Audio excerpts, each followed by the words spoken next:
The Farewell Address, George Washington's Advice for America's Future. Chapter 1, Background. The Farewell Address is one of the most important documents in American and world history. After 30 years of service in the military, conventions, and as President of the United States, Washington chose to write his farewell with advice for the betterment of America.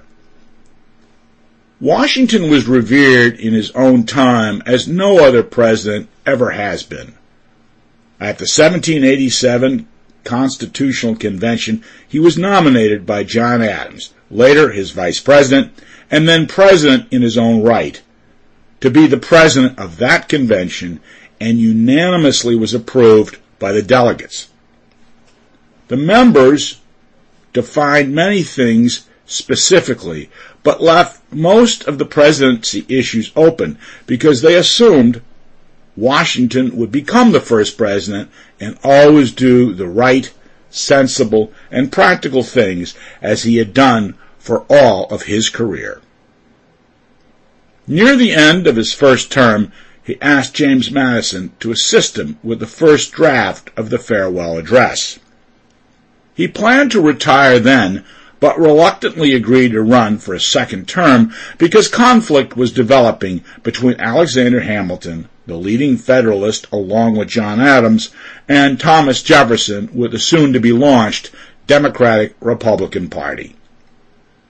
Near the end of his second term, he requested additional help from Alexander Hamilton to complete the address, in which he declines a third term, with seemingly unanimous support for him to run again. Washington won the Electoral College unanimously in each of his first two terms and was expected to again if he ran for a third.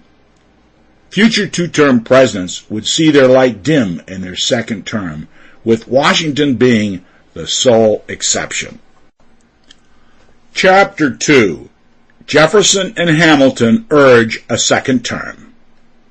Jefferson and Hamilton, passionate in their conflicting opinions, agreed that Washington should run for a second term to assure continuity of the American experiment, the first democracy since the times of Athens and Pericles, more than 2,000 years before.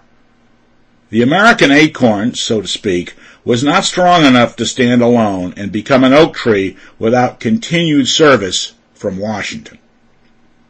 They convinced Washington to run for a second term, as he said, by the people, entitled to my confidence, and did what he perceived to be his duty and ran again.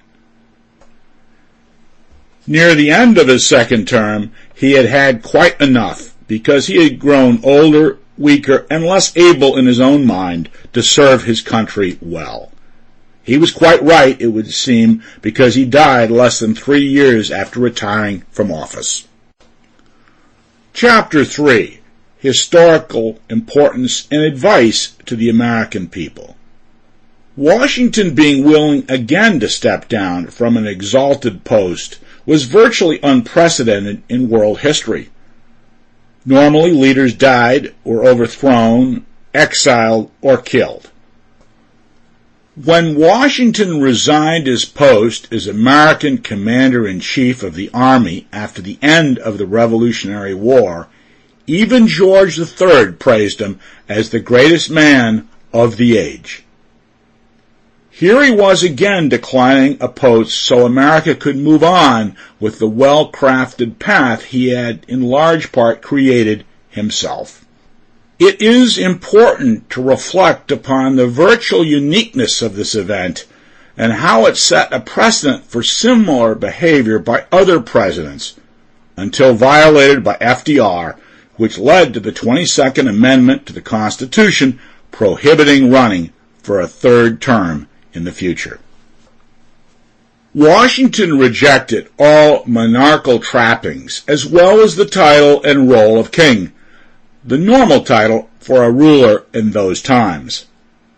Washington asserted the two-term precedent as a bulwark against despotism, cult of personality, and dictatorial power. It is relatively clear. Sample complete. Ready to continue?